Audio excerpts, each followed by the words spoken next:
Bienvenidos acá, que hacemos con los medios de comunicación de Colombia y Venezuela. Nos hemos trasladado hasta acá, hasta Cúcuta, norte de Santander, frontera con el estado Táchira, con San Antonio Ureña, con el municipio García Evia, La Fría. También quiero resaltar que hemos venido hasta acá en compañía de venezolanos que viven acá en el norte de Santander, y hoy vamos a hablarle a las venezolanas, los venezolanos, compatriotas todos que viven acá en Colombia. Y desde aquí haremos una propuesta que trascenderá incluso las fronteras de Colombia y estará llegando a todo el mundo en donde exista una venezolana, un venezolano.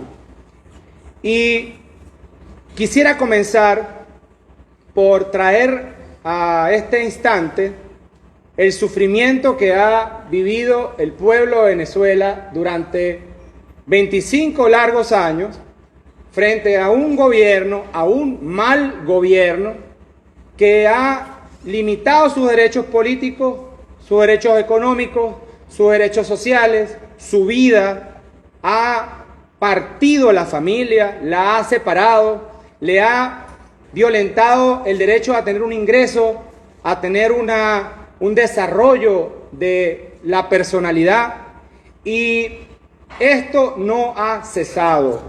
Quiero resaltar que el cambio en Venezuela pasa porque nosotros los venezolanos todos podamos sacar al mal gobierno y sustituirlo por un nuevo modelo que permita que ese modelo dé oportunidades para bienestar y buen vivir a todos. Y progresivamente tenemos que comprometernos para que cada venezolano que salió de Venezuela por la crisis que produjo el mal gobierno de Nicolás Maduro pueda regresar. Y esto no ha cesado. La exclusión no ha cesado. Hoy estamos a escasos 2 días de haberse publicado el registro electoral venezolano definitivo, con el que vamos a ir a votar el 28 de julio. Y allí se expresa la mayor exclusión que ha existido en Venezuela en términos de derechos políticos. Han invisibilizado y excluido a más de 6 millones de venezolanos que están fuera de Venezuela y les han quitado su derecho político a votar. Les han conculcado el derecho político a votar. Y desde aquí, desde Cúcuta, donde hay aproximadamente en todas sus comunas unos 220.000 venezolanos, y en el departamento del norte de Santander, donde estamos cerca de 344.000 venezolanos, y de cifras oficiales del Instituto Nacional de Estadística de Colombia, en donde hay 2.300.000 venezolanos aproximadamente, solamente se inscribieron en el registro electoral del consulado de aquí 1.500 venezolanos para votar. Y esta exclusión tiene una explicación. No legisló la Asamblea Nacional del 2015, no legisló la Asamblea Constituyente en Venezuela, no legisló la Asamblea Nacional del 2020, no hubo un decreto del mal gobierno de Maduro, nadie abogó por la ley electoral y excluyeron a los venezolanos de poder tomar una decisión, de su derecho legítimo a participar consagrado en la Constitución Bolivariana de la República de Venezuela. Hoy, desde aquí, nosotros denunciamos a el candidato del PSV y presidente del mal gobierno por haber excluido a 7 millones de venezolanos. Y escuchen muy bien los que han escuchado de inhabilitaciones en Venezuela, inhabilitaciones políticas. A mí me inhabilitaron 10 años en Venezuela, pero hoy inhabilitaron a 6 millones de venezolanos que están esparcidos por el mundo. El gobierno, el mal gobierno de Nicolás Maduro acaba de inhabilitar a 6 millones de venezolanos para votar el 28 de julio.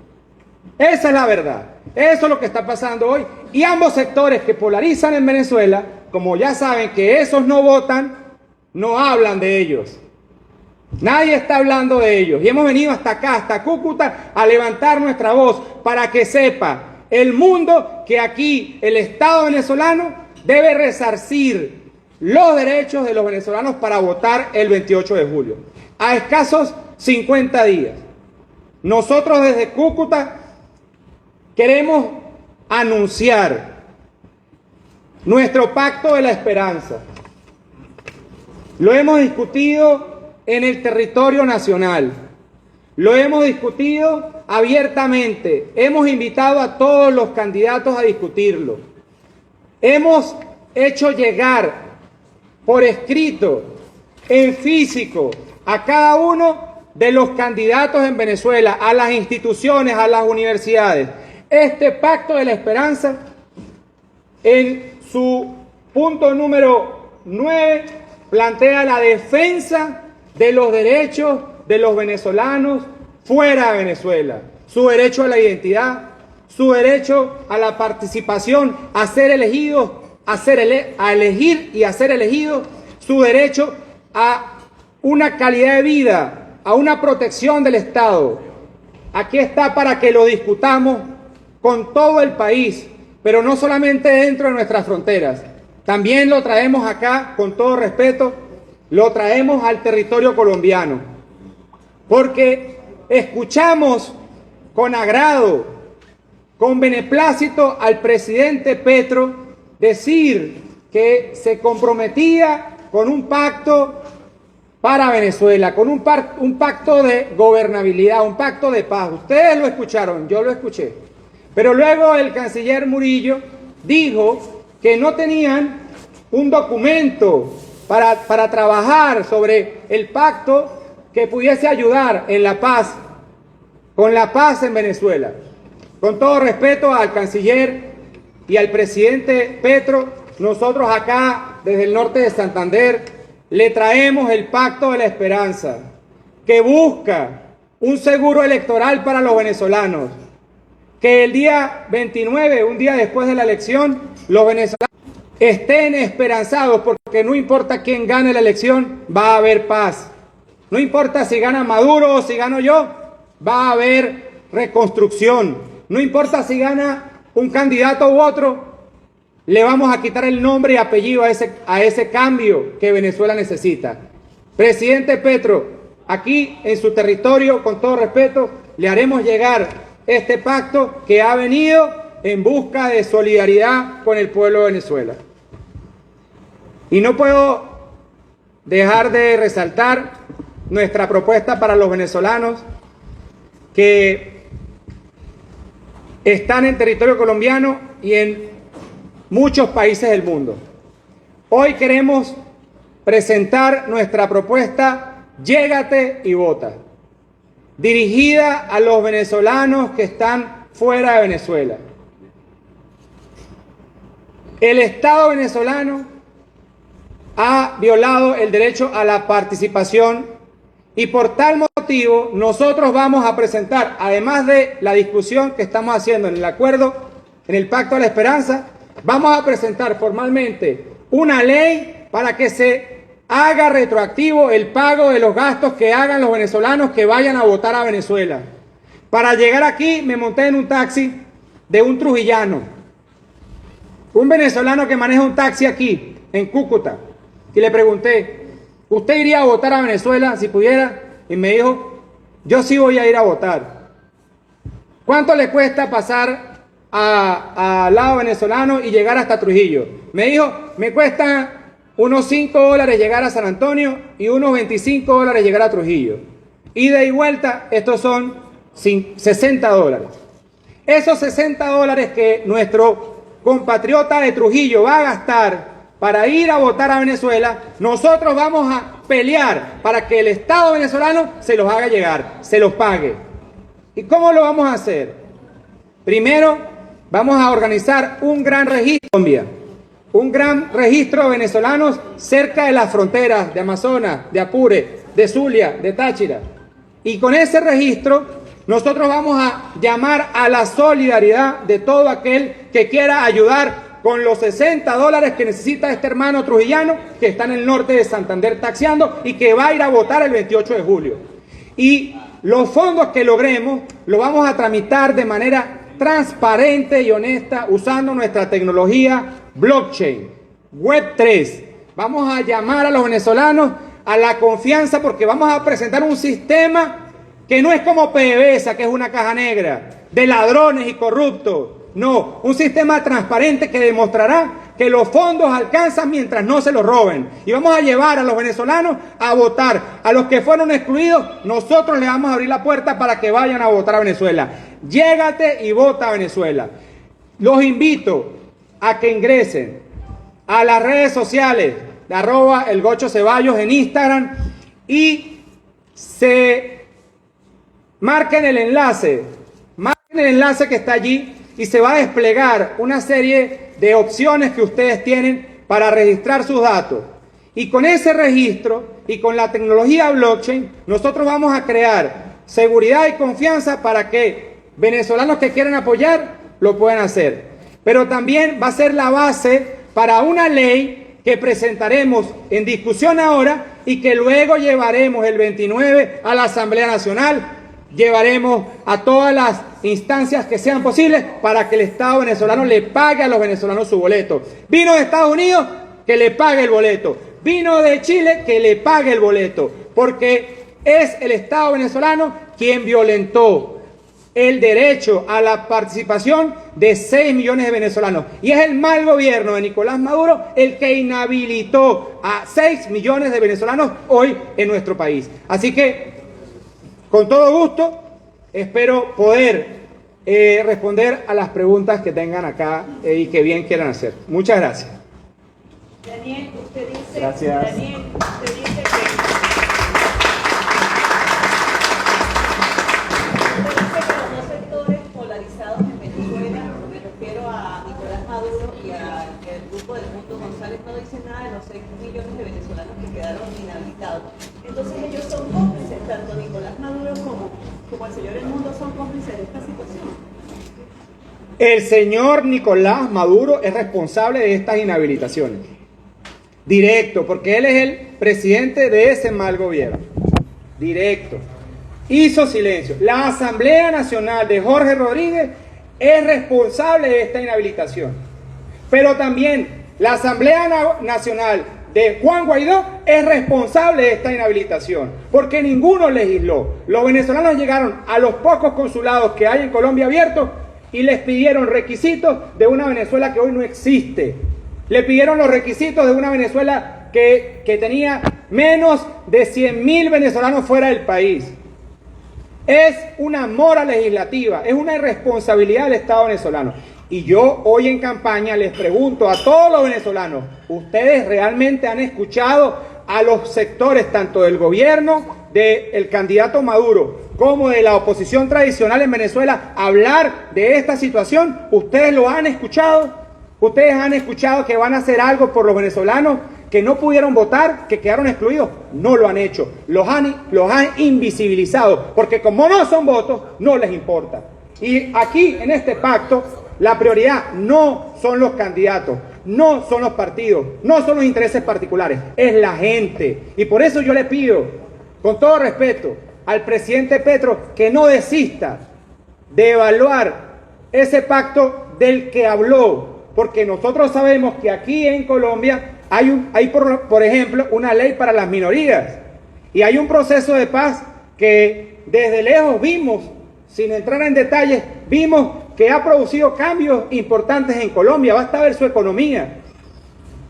Y frente a eso, nosotros quisiéramos lograr un pacto, la paz, pasar la página de 25 años de confrontación, reconciliarnos. Tenemos derecho los venezolanos a reconciliarnos, tenemos derecho los venezolanos a lograr la paz, tenemos derecho los venezolanos a un plan para el retorno a casa de cada venezolano, pero de verdad, no en campaña allá en Venezuela diciéndole que vamos a unir a la familia cuando no estamos abogando por los que quedaron por fuera sin votar. Eso es una doble cara, eso es una mentira que están haciendo allá. Y por eso vinimos acá, a Cúcuta, al norte de Santander, a hablar con los venezolanos. Vamos a estar en las comunas de Cúcuta. Es más, nosotros vamos incluso a ir a los terminales y a los lugares en donde están los puntos de cruce para organizar esa movilización que debe haber para el 28. Y algo digno de plantear, las Fuerzas Armadas de Venezuela, comprendiendo lo que esto significa y la exclusión de 6 millones de venezolanos de sus derechos constitucionales, debe ayudar y ser garante para que en esta elección el Plan República permita el cruce de los venezolanos que van a ir a votar. Eso es muy importante.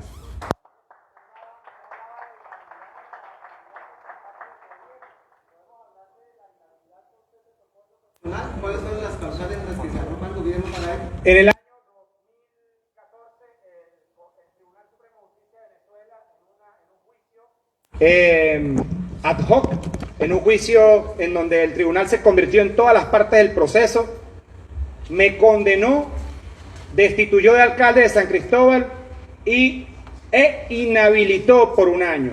Y luego la Contraloría General de la República en el año 2015 me volvió a inhabilitar diciendo que yo no había entregado el gobierno. Si estaba bien preso, ¿cómo iba a entregar el gobierno? Y durante 10 años me mantuvieron esa inhabilitación.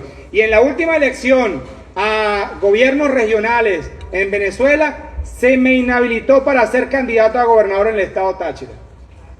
Yo soy representante, al igual que muchos otros, de una larga lista de inhabilitaciones, pero hoy no se trata de los políticos, hoy se trata de los derechos de la gente. Inhabilitaron a 6 millones de venezolanos y nadie dice nada.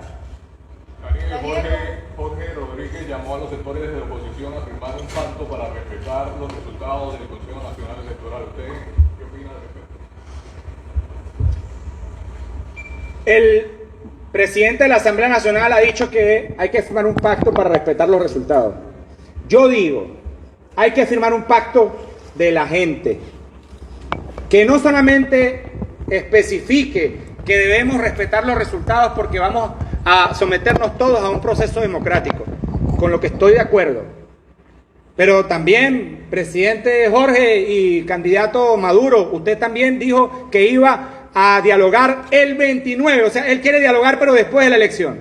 El que quiere dialogar, dialoga hoy, ayer, mañana y siempre. Entonces, si hay esa buena voluntad, aquí hay una propuesta discutida y también hay otros candidatos que están planteando esto, debatir con el país qué va a hacer el Estado venezolano y un nuevo gobierno con la crisis eléctrica, que antes vendíamos electricidad a Colombia y hoy estamos viendo cómo le compramos electricidad a Colombia. ¿Podemos decir que Daniel Ceballos confía en el actual Consejo Nacional Electoral venezolano? Yo estoy inscrito como candidato de la arepa para la presidencia de la República de Venezuela y confío en los venezolanos y confío en las instituciones venezolanas que además estamos tratando de recuperar y reconstruir. Y no hay un cambio posible sin que las instituciones venezolanas estén allí. El poder electoral, el poder judicial, el poder moral, el poder ejecutivo, el poder legislativo. Y hoy que vamos a elegir el poder ejecutivo, debemos garantizar que los venezolanos tengan su derecho a participar. Y yo confío en que los venezolanos que están viendo por estas cámaras van a escuchar con mucha seriedad nuestra propuesta y van a despertar sobre la exclusión que le están haciendo. Yo sé que están muy ocupados, yo sé que tienen muchas horas de trabajo, yo sé que hacen grandes esfuerzos para sobrevivir en otros países, pero este esfuerzo es el esfuerzo de nuestro país, de nuestra tierra, y aquí hay gente que está comprometida con que usted pueda ir a votar y que además, si también quiere ser testigo, allí mismo, si ingresa al link, va a poder registrarse como testigo y el partido Arepa Digital le va a imprimir su credencial de testigo, porque estamos decididos a que el 28 de julio la gente gane, porque no importa qué candidato gane, que no pierda de nuevo el venezolano. Tiene 25 años perdiendo en esta diatriba que tenemos. ¿Cuáles son las propuestas más fundamentales que tiene usted como candidato a la presidencia de Venezuela? Bueno, si me permiten la pregunta desde aquí, desde la frontera con el Táchira, la frontera binacional más importante en el pasado del mundo, o una de las más importantes, donde llegaron a transarse 12.000 millones de dólares con una balanza más o menos equilibrada, 6.000 y 6.000, y que hoy no supera los 800 millones de dólares. Yo diría que una de las cosas más importantes que yo plantearía para la frontera colombo-venezolana es sacar la aduana de San Antonio de ahí y ponerla en la siguiente frontera geográfica con el estado de Barinas y permitir la construcción de una capital binacional entre San Cristóbal y Cúcuta. Pero este sueño no es posible si no cambiamos el modelo de gobierno, si no cambiamos de allí al mal gobierno. Y ojo, no digo exterminar a los que están allí, digo cambiar, transformar a Venezuela. Para transformar a Venezuela hay que tomar en cuenta a cada venezolano, y allí, en el chavismo, en el madurismo, están también nuestros compatriotas, y nosotros a ellos los llamamos para que construyamos juntos y reconciliemos a Venezuela. No sirve la unidad de este lado solamente, la reconciliación de un sector. El objetivo debe ser la transformación de Venezuela. Daniel, ¿cómo te visualizas tú, o cómo visualizas tú una posible transición? ¿Verdad? Son 6 meses posteriores a la elección, 5 meses posteriores a la elección, que de cambiar al momento del 28 de julio, pues ese candidato, ¿qué va a poder hacer? ¿Nombrar solamente, reconocer sus ministros? ¿La Fuerza Armada continúa igual? ¿Los poderes públicos continúan igual? ¿Cómo lo visualizas tú? La fotografía que tienes después del 29. Bueno, lo primero que debemos saber es que quien gane la presidencia de la República, y si este sería el caso de este humilde servidor, debe asumir un país en una situación de mucha confrontación y debe dar pasos firmes, con prudencia, con tolerancia y con un espíritu de integración de todo el país. Yo no concibo la posibilidad de conflicto con quienes hoy están en el ejercicio del poder en Venezuela. El nuevo presidente electo conviviría con el presidente que está investido del mandato hoy. Vamos a tener 2 presidentes, pero no como Guaidó, no, de verdad. Uno electo por la gente, de verdad con votos, y otro que tiene un mandato que debe entregar.